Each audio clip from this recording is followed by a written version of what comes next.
Hello mga kautol. Ayan, so ilang araw din tayong nawala, no? Ilang araw tayong hindi nakapag-content kasi nga dumaan yung mahal na araw. Alam niyo naman ho na meron ho tayong grupong pinapamahalaan. So, naging busy ho tayo.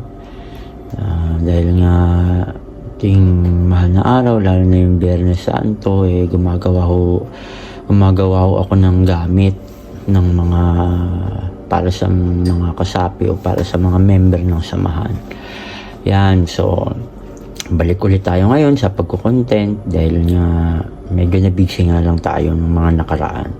So ang topic natin ngayon mga kautol is dalawa. Yan, yung mga gamit na galing sa mga hayop at yung isa naman yung mga gamit na galing sa mga prutas, sa mga bunga, mga sinaunang mga ginagamit. Ayan, so tanong dyan bakit naniniwala ang mga mag-aanting o mag-aagimat sa mga ganung bagay. So ilalagay ko sa screen mga kautol yung libro na naibahagi sa akin dati. Yan. So, merong libro dati na ibinigay sa akin na parang 1890 pa siya. 1890 pa siya na isulat at yung author niyan pari. So, ano yan? Yung lengguwahe pa Spanish. Espanyol, kaya tinranslate pa natin para pagka i-content ko maiintindihan ho natin. Yan, so una, yan ilalagay ko sa screen na dati pa lang ho, panahon pa ng mga sinauna pang mga tao, mga panahon ng mga ninuno natin, naniniwala na sila sa mga ganyan. Yan, dahil yung libro kasi na yun, kwento yun ng isang guerrilla. Oo, isang rebelde na nahuli nung araw. Tapos, kinapkapan. Yun yung mga nakuha sa kanya. So, panahon ng 18th century pa yun yung mga gamit. Yung mga petrified na mga bunga, yan, mga prutas, petrified. Ibig sabihin, naging bato. Pati yung mga animal parts. Yan. So, ang mga meron ako, ayun, sabi ko nga, di ba, maraming taon na rin ako nung nagsimula. So, marami na rin ho tayong mga na-kolekta o naging collection na sinishare ko na lang ngayon. Yan. So, ang meron tayo, pagdating sa mga bunga, mga prutas, ang alam ko si Utol Carl Jimenez ng Cavite ang nagbigay nito sa akin, niregalo niya ito yan, para siyang buto ng, kung di ako nagkakamali, buto ng melon na naging bato. Yan, galing yan sa aking kautol na si Utol Carl Jimenez ng Rosario, Cavite. Yan, meron tayo dito. Ito Atis. Yan. Atis siya. Yan. Tapos, meron tayong bunga. Ito, luya. Ito, tumikas naman ito na. Yan, luya. Yan. So, ito, marami ako nito dati, mayroon ako dating langka kasi hindi ko na rin maalala dahil nga matagal na panahon kung kanino ko naiabot, kanino ko naibigay. Yan, ito ang nung binigay ito sa akin, pampaswerte daw ho ito. Yan, lalo sa may mga negosyo, sa mga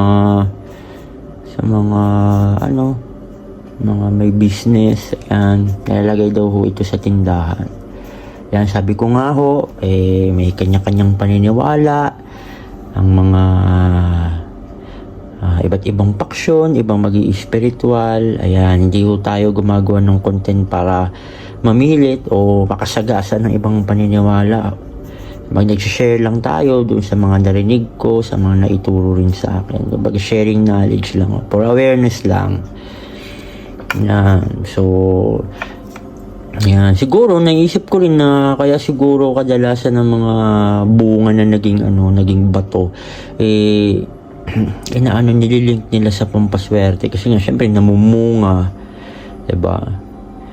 Yan. So, majority ng mga ng mga fruits o prutas na naging bato, puro napansin ko yan, puro pampaswerte. Maliban dun sa langka, kasi yung langka daw para yun sa para sa mga buntis, parang mabilis daw mga anak. Yun yung kwento. Yung mga narinig kong kwento ng mga matatanda. Kasi ito namang luya, ito ginagamit ko to pag tayo nang gagamot to. Yan. Kasi nung bata ho ako, yung manggagamot ho na laging, humahawak sa akin, luya yung pamamaraan niya. O kaya naaalala ko yung manggagamot na babae na yun, nung lumalaki ako, nakasakit ako, yun yung gumagamot sa akin. Yan. Ayan ho, Tapos, ang sunod natin, yung mga parts naman ng mga, hayop. Ito ho, ayan. Ito sa ahas to. Ito personal ko talaga itong gamit. Ayan. Inaano ko to sa bewang. Sinusuot ko to sa bewang. Ano to, ng buto ng ahas na sawa. Yan na nilibing. Tapos, Biyernes Santo hinukay para kunin yung kanyang mga buto. Kaya pag gagawa ko kayo nito, kailangan ho talaga, pag nilibing nyo daw yung ahas, kailangan isang diretso. Para kasi kailangan magkakasunod-sunod talaga yung buto niya. Yan. Ito naman ho, bracelet. Ahas din ho ito. Yan. Tapos ngipin. Ito, hindi ko na rin ho alam kung anong ngipin to. Basta naiabot to sa akin eh. Yan. Kaya mga collection ho natin. Tapos ito naman, sungay ito ng baka. O kalabaw ho ata ito. Yan.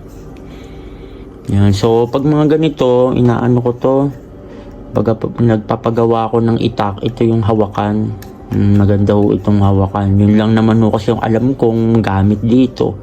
Ewan ko lang ho kung meron ho kayong alam na pinagagamitan ng sungay ng kalabaw. Nyo lang ho, comment nyo na lang sa ating comment section. Ayan. Ito ho, itong gamit nito pag may sakit daw yung tao. Ito daw yung binibigkis. Ayan, nilalagay sa bewang. Ayan, may kilala ho akong matanda na ito yung sa bewang niya, parang 90 plus na yata maliksi pa. Ito yung nakita ko sa niya, sa bewang niya. Ayan. Ayan, pati ito sa ahas din ito. Yan, paniniwala ho kasi talaga nila ito sa sa kalusugan dahil nga 'di ba yung ahas nagpapalit ng balat, panibagong balat na naman. 'Di ba? Nagse-shed sila, so regeneration. Sabi ko nga lagi, yung paniniwala yung attribute nung hayop o nung mismong prutas o nung kung ano yung bagay na na attribute niya, yun yung nakukuha ng mag-aanting. Ayan o.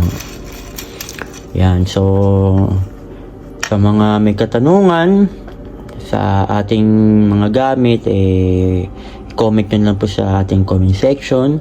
Sana may mga napulot kayo kahit konting impormasyon mga kautol. Ayan. So, maraming salamat sa panonood. Hanggang dito na lang ating video mga kautol. Salamat.